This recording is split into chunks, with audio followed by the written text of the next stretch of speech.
Everyone wants to be the next Tfue, the next Booga, the next best of the best. But let's face it, guys, sometimes we just go against people that are, well, better than us. You've gone through it, I've gone through it, everyone has gone through it. And I can guarantee you that at some point, every pro that you watch has also gone through it. We all gotta start somewhere, you know? That's why today, ladies and gentlemen, we are going to be talking about how to outplay opponents that are better than you. You know me, I'm your host, Superman Dan, and I just want to say I appreciate all your support and really wanted to make a video like this because it's something that we can all take advantage of. Put it like this, if you're not winning all the games you play, then this video applies to you. But before the video starts, I got one tiny favor to ask you. We strive very hard to bring you the best content out there, so show us your support by liking the video, subscribing, and visiting ProGuys.com for the latest trending articles, VOD reviews, and just about everything that you could need to know about competitive Fortnite. We also have on-demand 24/7 coaching, so be sure to check that out by clicking the link in the description. Most of you don't do it, but I'm telling you, you're missing out. Also, we'd like to give a quick shout out to our friend Ghoulboy for showing us 2 really cool tricks in our previous video. Check him out, he's a great content creator. Alrighty guys, now I want to get into this video with a dose of truth, because in reality, you won't be able to win all of your fights against better players. Think about it, they are better players after all.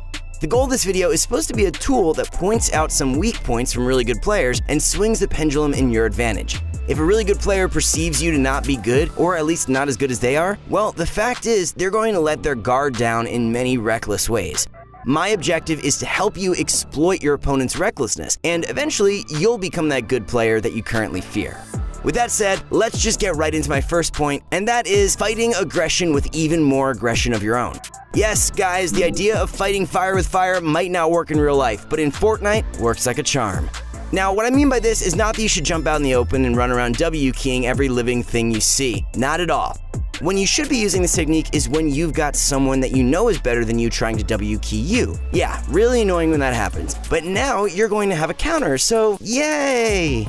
Okay, I'm gonna lay out a real Dan fact bomb on you right now. When a player pushes someone else's box, they put themselves in a very vulnerable position, but only for a brief moment. The reason why they're vulnerable is because they're unarmed. Yo, they've got that pickaxe out. Typically, people don't get aggressive enough during this short period when you can literally get a free shot on any player, even the best players in the world if you're fast enough. That's the catch though, you're gonna have to be fast. Don't be indecisive. If you see the opportunity, go for it. The moment that someone gets close enough to your side wall and pulls out the pickaxe, make a quick edit and you're getting the first pump shot 9 out of 10 times. It's super effective and has a high success rate, but the only catch is that you can only do it once. Once someone knows that you're willing to get the jump on them, their strategy will be much more passive. But at the end of the day, that's what you want. Make an opponent that's usually better than you fear you. The reason why a good player is good is because they use fighting strategies that are basically second nature to them to eliminate you.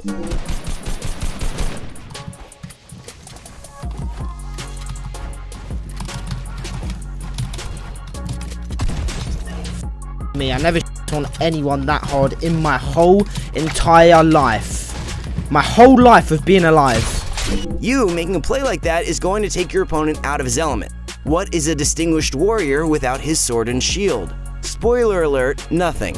Just a friendly FYI, you don't always have to use the same edit to catch your opponent off guard. In fact, after the first edit, your opponent is likely to predict you to make the same edit again. Switch it up, guys, and make different edits once in a while. Maybe try out an edit bait reset or two to keep a potential adversary on his toes. In fact, we just went over a trick that allows you to trap kill an aggressive opponent, which is in line with the gist of this video. You can check it out in the description or by simply heading over to our YouTube homepage and watching our most recent uploads.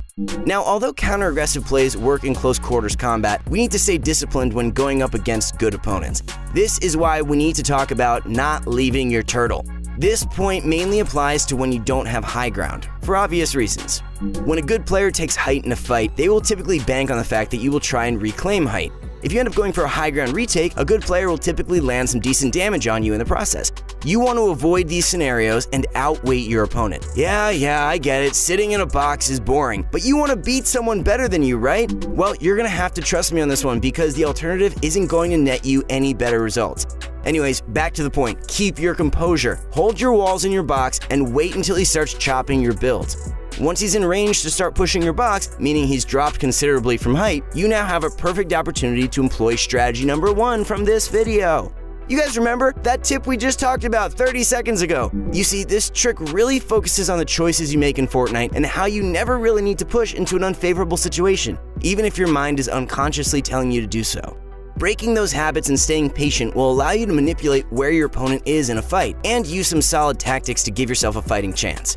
It is worth noting that there are some situations that will simply force you to migrate, such as if someone spams you with utility. Think stinks, grenades, grenade launchers, rockets, and all that jazz.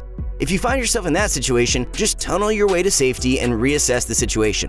Also, if you have no mobility and have a long way to get to the safe zone, maybe it's time to expedite a play. Better that you have a chance of getting the kill and surviving than dying 100% by sticking around too long. The main takeaway from this tip is to bait your opponent down closer to your level so you can make an unpredictable attack on them. Whatever means necessary for you to make that happen, but never put yourself in a vulnerable position. Now, on the flip side, it's worth talking about never giving up high ground. I literally just talked for an entire minute about why you need to bait the person from high ground down to your level. So when you actually end up with high ground, you better not fall for these mistakes.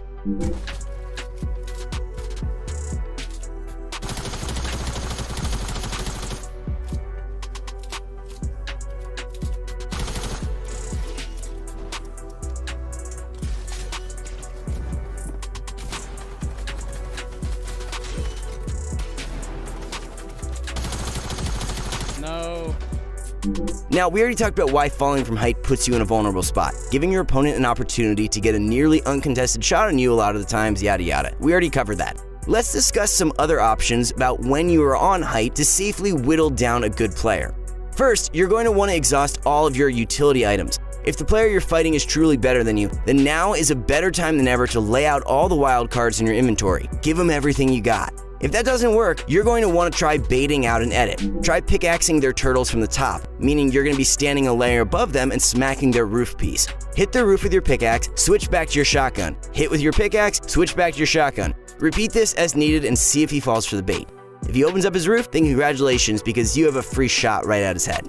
No matter what you end up doing on high ground, it's absolutely crucial that you do it in a protected manner. Do not let them have an opportunity to shoot you without your ability to trade another shot out. Don't get too aggressive and drop to their lair, because after all, they are pretty skilled and will find the opportunity to steal height from you and put you in a less desirable position.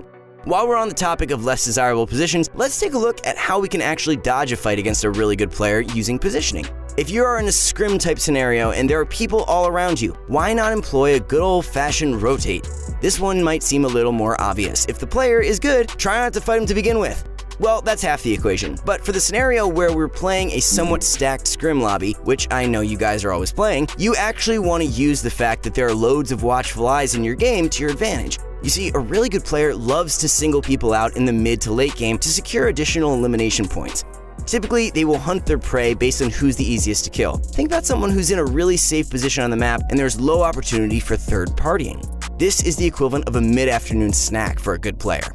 Now, if you are in the scenario where a good player is aggressing you in a scrim, your objective would be to use the players all around you to ward him off. Yeah, you can use utility like launch pads, impulses, or whatever to get out of dodge, but this really addresses the cases when you don't have extra rotational items to spare.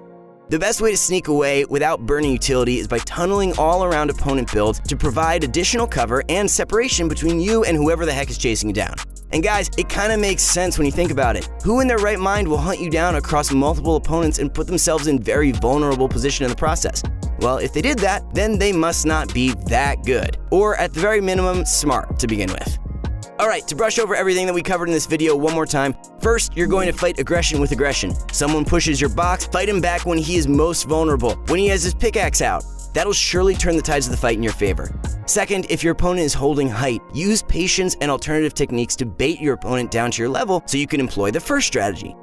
Third, never give up high ground. If you're trying to get your opponent to drop from high ground to exploit their weaknesses, why would you give them the same opportunity? Finally, use tunnels, shield bubbles, shockwaves, and basically any other resources you got to take advantage of third partying. Alrighty folks, that's going to be it for the video. Let me know if you guys have any suggestions in the comments down below, and as always, leave a like if you're enjoying this content. I'll see you guys in the next one. Peace!